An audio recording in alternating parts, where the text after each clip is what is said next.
Hi, this is Kit Welchlin, and welcome to Welchlin.com. Today's video blog is on self-esteem. The question is, should I dress up a little?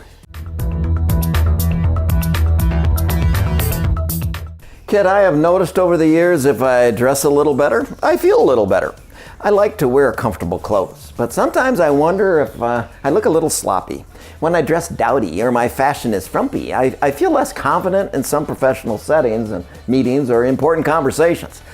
Should I dress up a little more often? Some have said that when you look good, you feel good. Studies indicate people who purposely dress down can sometimes lose confidence in themselves.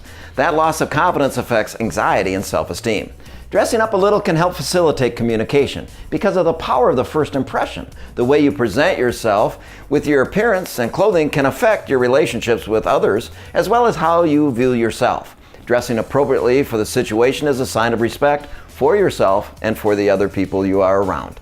It makes it easy for people to give you compliments and treat you respectfully. Dressing thoughtlessly can create barriers in your relationship. Critical comments from friends or family and the under-the-breath comments or remarks from coworkers or strangers can wear you down. This isn't about dressing up to cover up low self-esteem issues or call attention to yourself. It's really about self-respect, being neat and clean and appropriately dressed for the occasion. This is about thoughtfully considering what you wear and always looking classy, comfortable, and confident.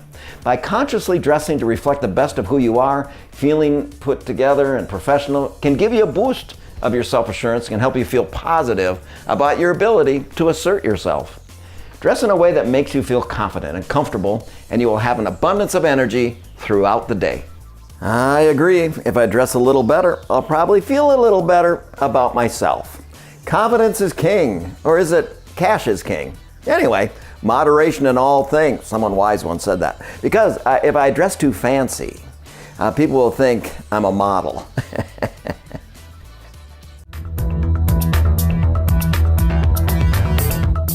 Thank you for watching this video blog on self-esteem. And the question was, should I dress up a little? Some claim that clothes make the man or woman. I don't know, but I do know this. Dressing in clean, pressed, and appropriate clothes quietly affirms your importance and self-worth. If you or your coworkers are struggling with self-esteem issues, contact me at kit@welchlin.com and I will deliver a presentation packed with dozens of strategies that will help.